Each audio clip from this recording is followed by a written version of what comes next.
Olá, turma!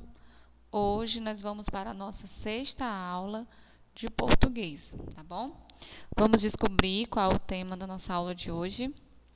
É ortografia, certo? Muito importante, né, a gente ter o domínio da ortografia, tá certo? Vamos descobrir um pouco mais sobre esse tema. O que é ortografia? A ortografia estuda a forma correta de escrita das palavras de uma língua, do grego orton, que quer dizer correto, e grafo, por sua vez, significa escrita, né? Então, é escrita correta, tá bom? Esse é o significado da palavra ortografia. Ela se insere na fonologia, que é o estudo dos fonemas, e junto com a morfologia, a sintaxe, né, são as partes que compõem a gramática, tá bom? Tem também a semântica, né, como eu falei na aula passada, certo?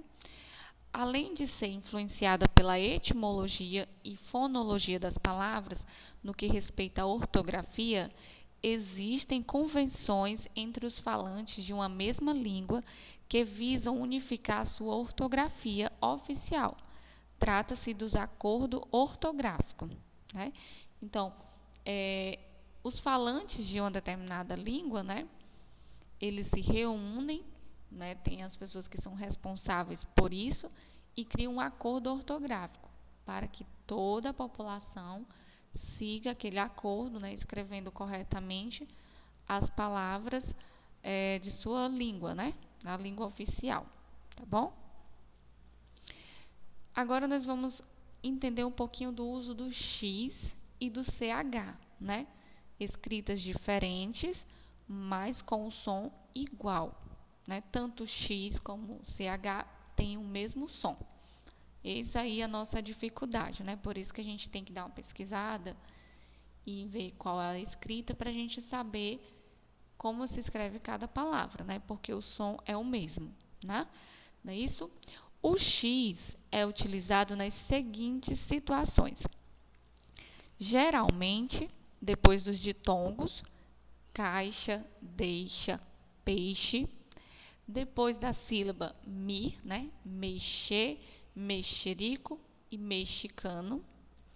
Das palavras com origem indígena ou africana, xará, chavante, xingar. Ou depois da sílaba inicial em, enxofre, enxada, enxame, certo? Aqui são algumas dicas de algumas palavras que são escritas com X, tá bom? Algumas exceções, né? A palavra mecha, no sentido de que porção de cabelo, escreve com CH. E mexa, né, no sentido do verbo mexer, escreve com X, certo? O verbo encher escreve-se com CH. O mesmo acontece com as palavras que derivam dele, certo? Do verbo encher, como enchente, encharcar, enchido, tá certo? Algumas palavras, né, que são escritas com X e outras que são escritas com CH, tá bom? Vamos lá com a de X, né? Com as palavras que são escritas com X. Bexiga, bruxa, cachumba, elixir, faxina, graxa, lagartixa, mexerico, xerife e xícara. Todas essas palavras são escritas com X, tá bom? Agora vamos ler aqui as que são escritas com CH. Bochecha, boliche, broche, cachaça, chuchu, colcha, fachada, mochila, salsicha e tocha. Todas essas são grafadas, né, escritas com CH, tá bom? Com CH. Vamos a seguir. Agora o uso do H. O H é utilizado nas seguintes situações. No final de algumas interjeições, a, o, né? Essas interjeições, o que é a interjeição? É são expressões, né? De alegria ou de entendimento, de surpresa, né? Então, sempre utiliza o H depois, né? Da vogal. Por força da etimologia, habilidade, hoje e homem também são grafados com H, né? Ou seja, desde o princípio foram assim, não existe uma regra que identifique por que foram determinadas a ser com H, né? Então, quando ele fala etimologia, é a origem da palavra, certo?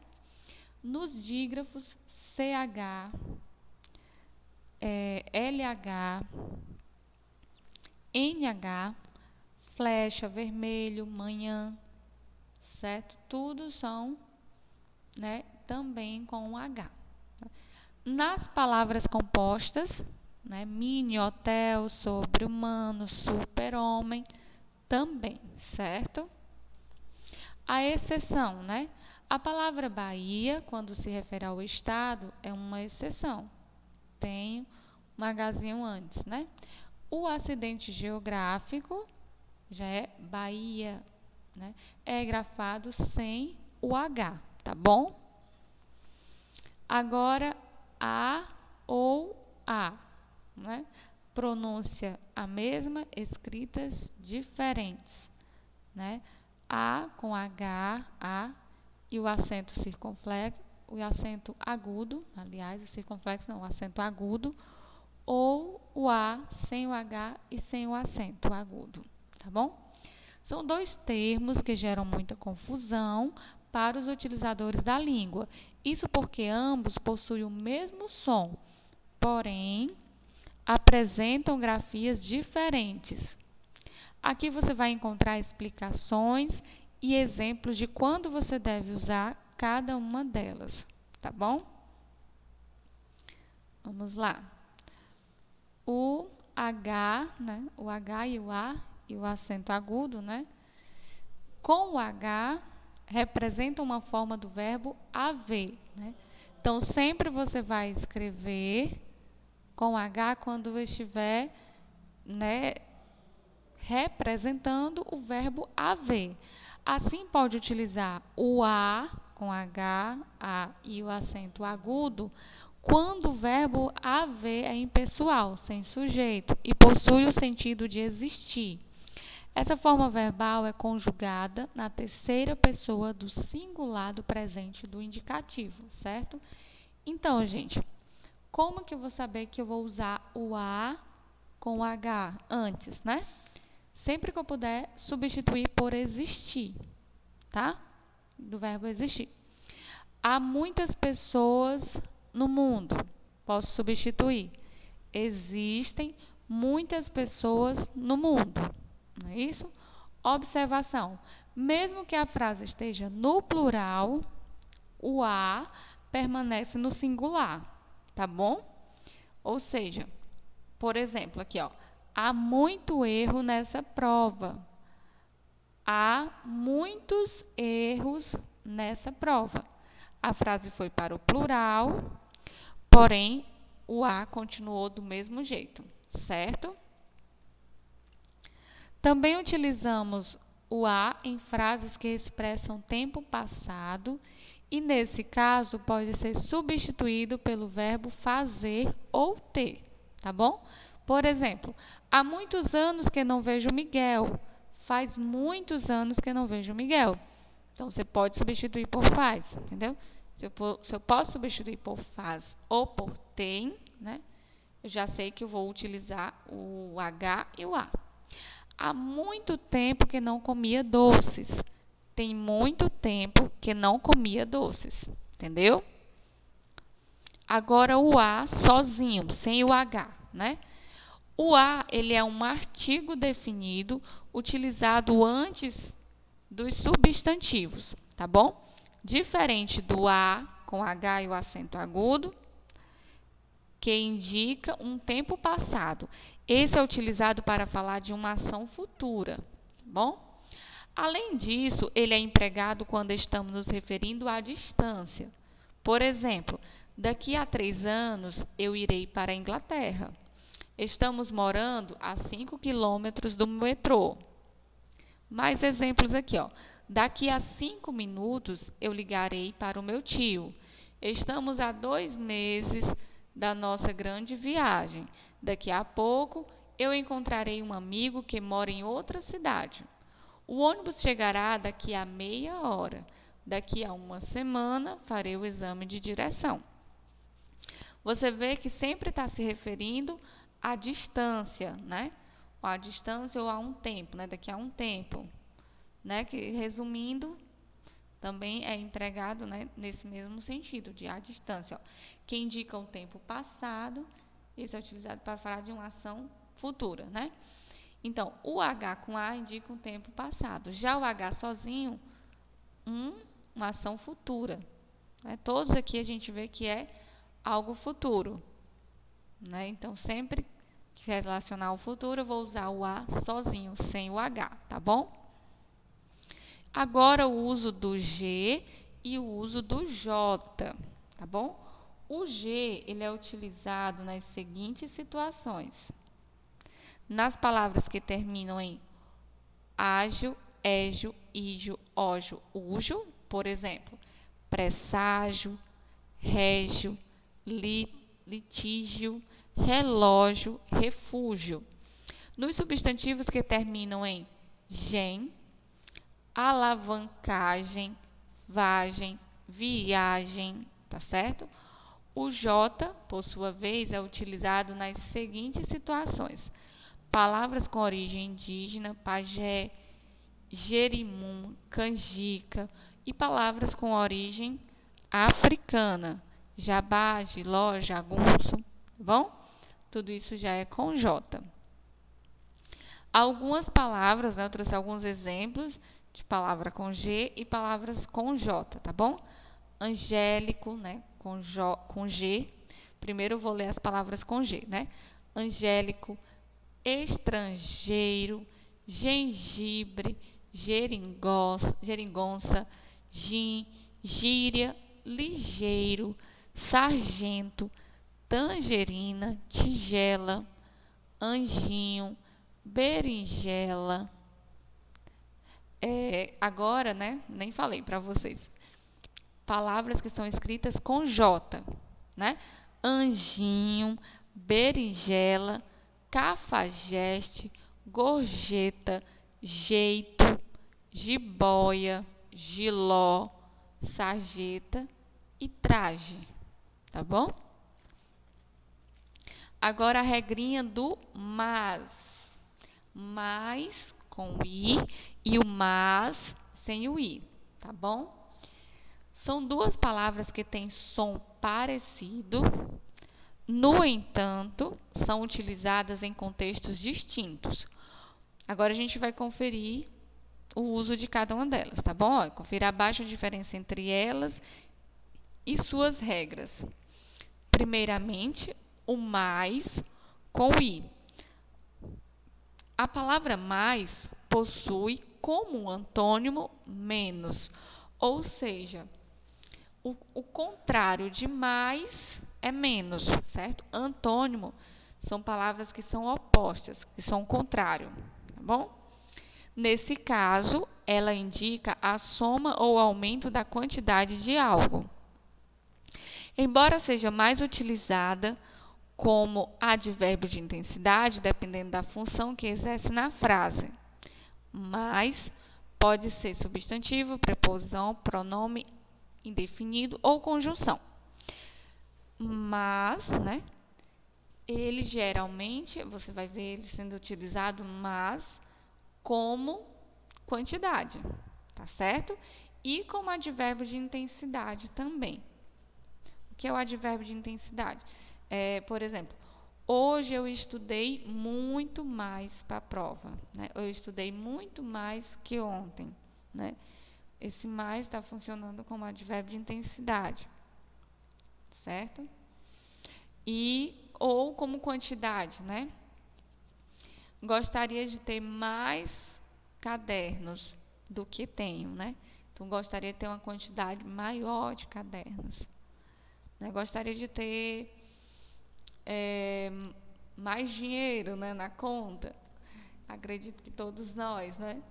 Então, quando se refere à quantidade, né, é, sempre vai ter esse izinho, tá bom? E como outra regrinha para vocês descobrirem se você vai escrever com o i ou sem o i, é se você puder substituir pelo menos, né?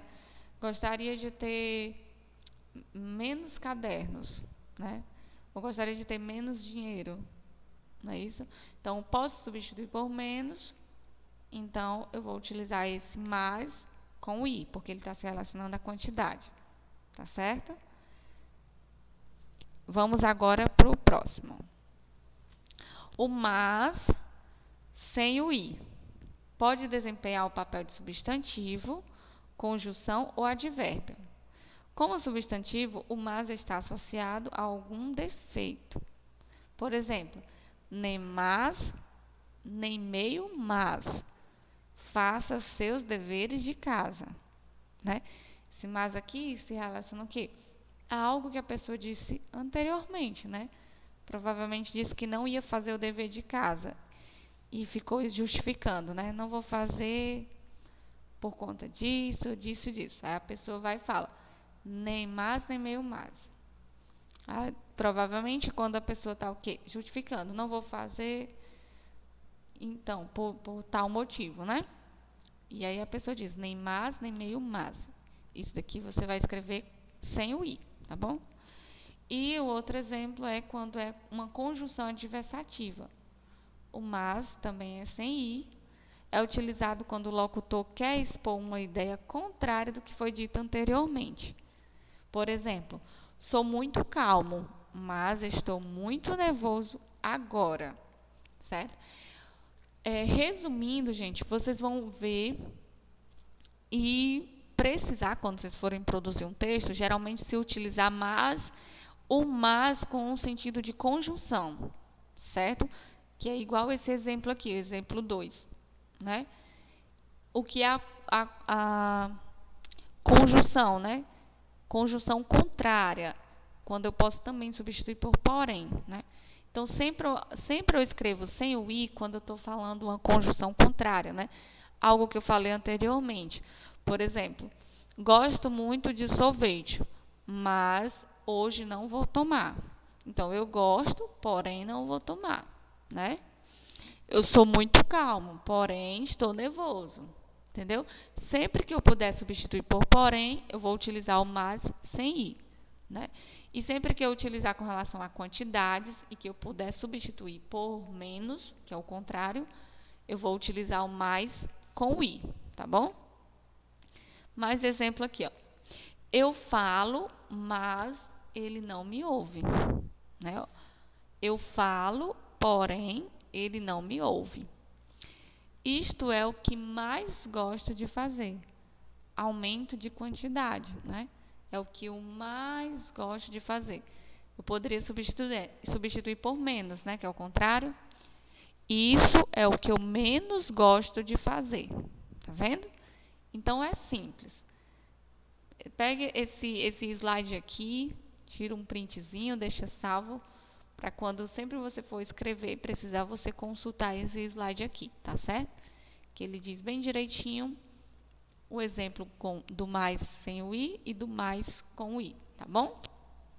Seguindo. Ortografia, né? Agora o uso do S e do Z, tá certo? O S é utilizado nas seguintes situações. Nos adjetivos terminados pelo sufixo oso, osa, que indicam grande quantidade, estado ou circunstância. Por exemplo, bondoso, feiosa, oleoso, certo? Nos sufixos es, esa, isa, que indicam a origem de título ou profissão. Marquês, francesa, poetisa, tá bom? E depois de ditongos, por exemplo, coisa, maisena, lousa. Na conjunção dos verbos por e querer, também você vai colocar o S, né?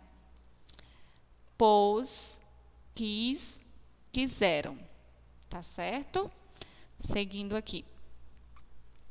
Agora, o uso do Z, por sua vez, é utilizado nas seguintes situações. nos sufixos es, esa, que foram substituídos a partir de um adjetivo. Por exemplo, magro, magreza, belo, beleza, grande, grandeza, certo? No sufixo isar, que forma o verbo atualizar, batizar, hospitalizar, tá bom? Alguns exemplos de palavras que são escritas com S e palavras que são escritas com Z, tá bom? Vamos primeiro ler as que são com S.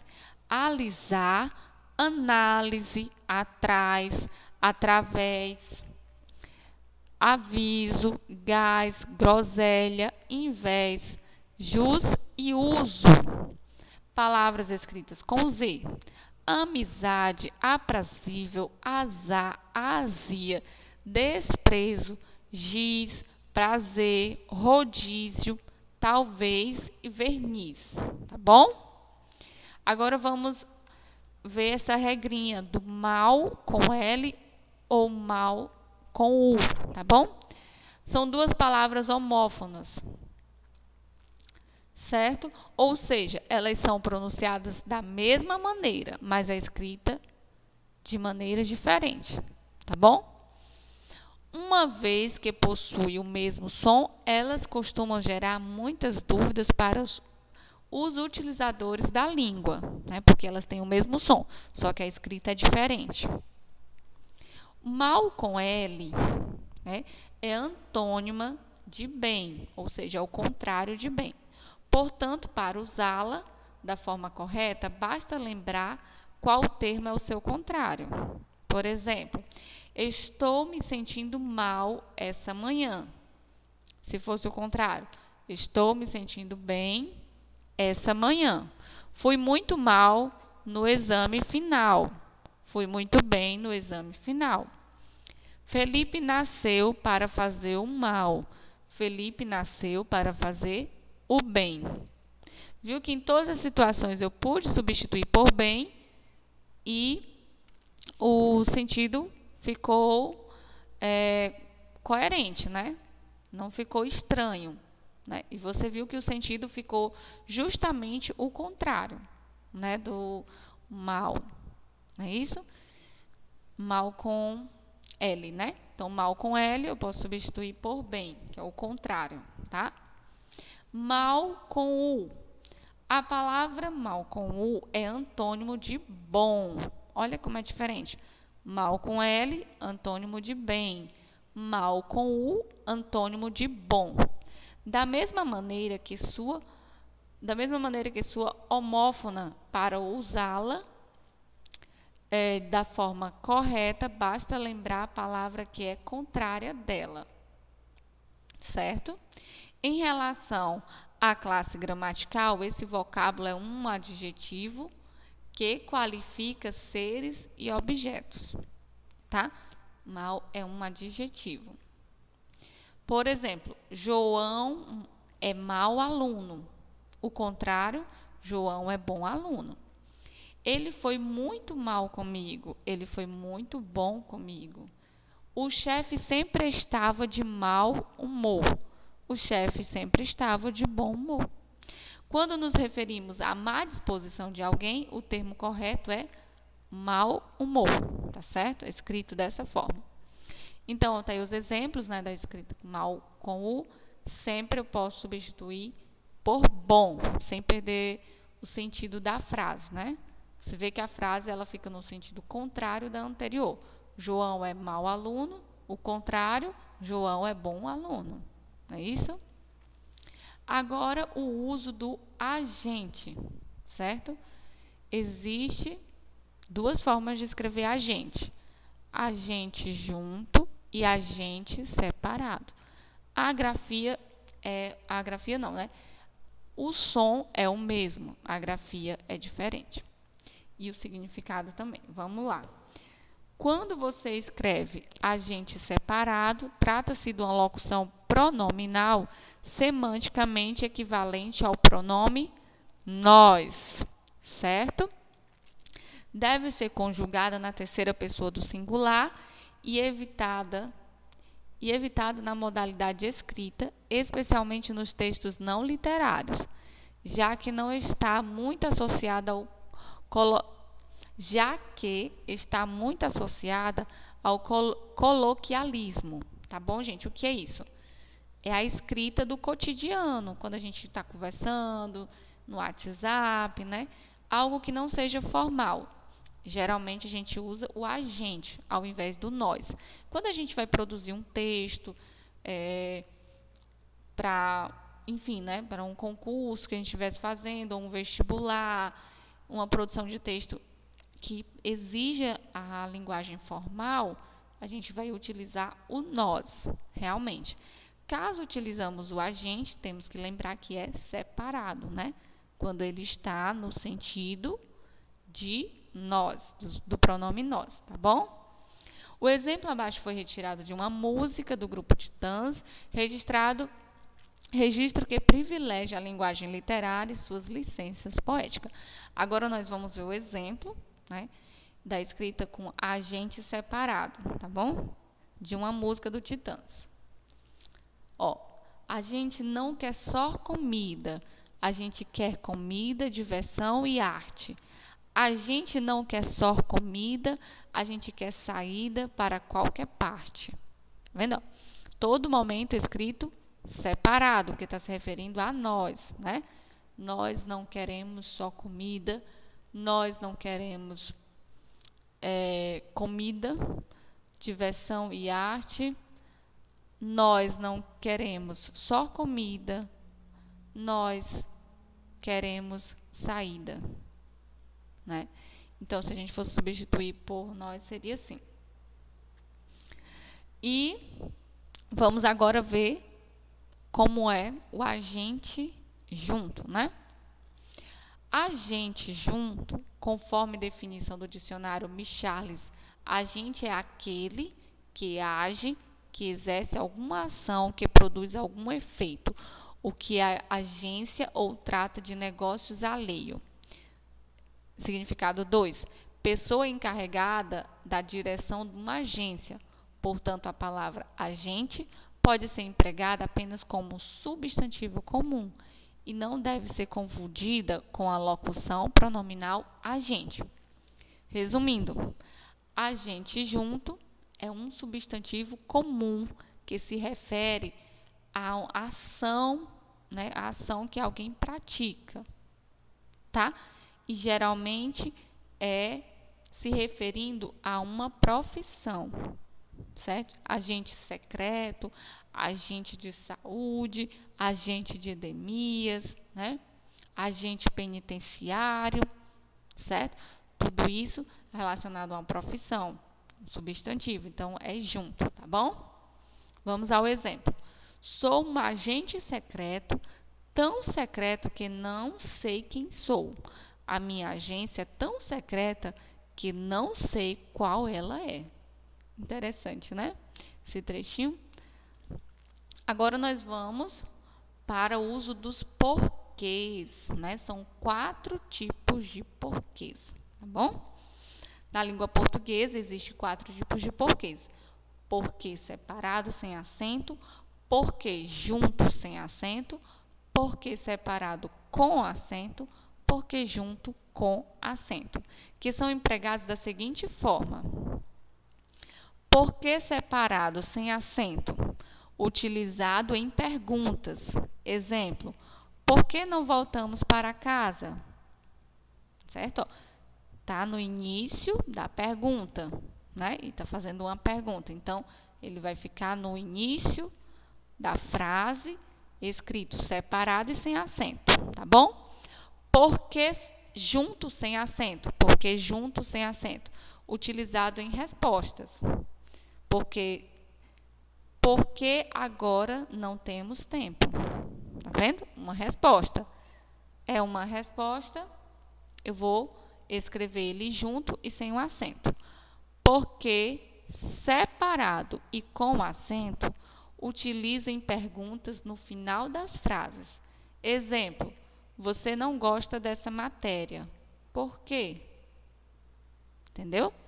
Então, sempre que o porquê for separado com acento, eu só utilizo ele no final da pergunta. Se eu utilizar no começo, eu já não vou botar o acento, tá bom? O porquê separado com acento só é utilizado no final da pergunta. Você não gosta dessa matéria por quê? Entendeu? No final da frase. Então, eu utilizo porquê separado e com acento. E, por último, o porquê junto e com acento possui o valor de substantivo. Indica o modo, a razão. Por exemplo, gostaria de saber o porquê de não ter vindo à reunião. Gostaria de saber o porquê de não ter vindo à reunião. Ou seja, tá vendo aqui o uzinho? Esse u aqui. O porquê, né? Esse U, que é a letrinha O, né? A gente chama de U, que o som é o O com som de U, né? Esse Ozinho aqui, ele é um artigo, tá certo? O porquê. Sempre que vier acompanhado de um artigo, ele vai ser junto e com acento, tá bom? Olha, aqui eu trouxe mais exemplos, tá certo? Porque separado e sem acento é utilizado no início das frases interrogativas diretas ou no meio, no caso de frases interrogativas indiretas, tá certo? E sempre é uma pergunta interrogativa, tá dizendo? Frases interrogativas. Assim, utilizamos o porquê separado e sem acento em perguntas ou como pronome relativo, com o sentido de por qual e pelo qual. Por exemplo, por que ele não voltou mais? Por que isto é tão caro? Queria saber por que você não me telefonou ontem. Tá vendo? Sempre é uma pergunta. Esses dois primeiros exemplos são perguntas diretas. O último é uma pergunta indireta. Queria saber por que você não me telefonou ontem. Certo? Por isso que termina com ponto final, porque é uma pergunta indireta. Tá? Vamos ao próximo. E o porquê junto, sem acento? É escrito junto e sem acento, é utilizado em respostas. Ele exerce a função de uma conjunção subordinativa, casual ou coordenativa explicativa. Pode ser substituído por palavras como pois ou pelas expressões para que e uma vez que. Por exemplo, não fui à escola ontem porque fiquei doente. Leve o casaco porque está frio. Não preciso de mais exemplos porque já entendi. Certo? Então, todos aqui estão no sentido de quê? De resposta, né? Estão dando uma resposta e esse porquê está com o sentido de pois, tá? Você pode substituir ele por pois. Ó. Não fui à escola ontem, pois fiquei doente.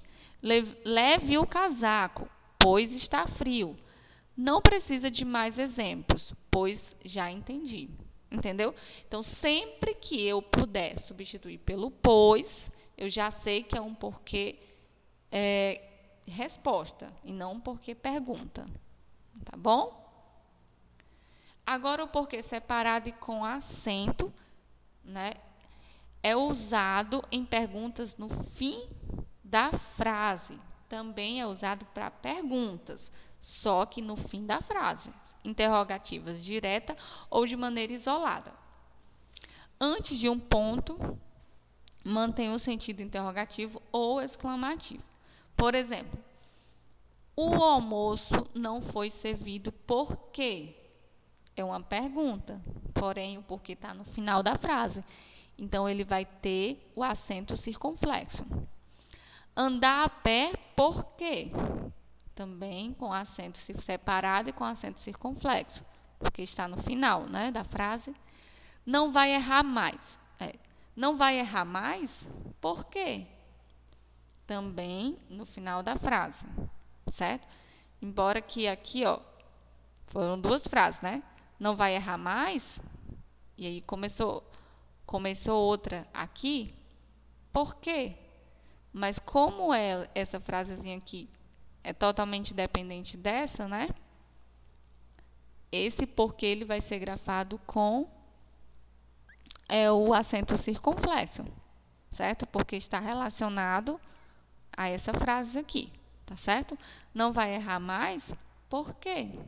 Tá bom? Se fosse assim, ó, por que não vai errar mais? Aí o porquê estaria no início da frase e não teria o acento, tá bom? E agora, por último, o porquê escrito junto e com acento circunflexo. Possui o valor de substantivo na frase e significa o motivo ou razão. Ele aparece nas sentenças precedido de artigo, pronome, adjetivo ou numeral, com o objetivo de explicar o motivo dentro da frase. Não foi explicado o porquê de tanto barulho na noite de ontem. Queria entender o porquê disso estar acontecendo. Você pode me explicar o porquê de tanta gente complicar algo fácil? Certo? Observe que todos foram acompanhados do artigo o, né? Então, ele é escrito junto e com acento, tá bom? Agora, essa tirinha aqui, gente, essa tirinha é ótima. Ela explica bem direitinho os porquês, tá certo? Olha só. Por que é separado? O meninozinho perguntando para o pai dele, né? Ó, por que é separado? O pai dele responde, porque não é junto. Ele pergunta novamente, mas por quê? Aí o pai dele responde, o porquê eu não sei. Olha que interessante, né?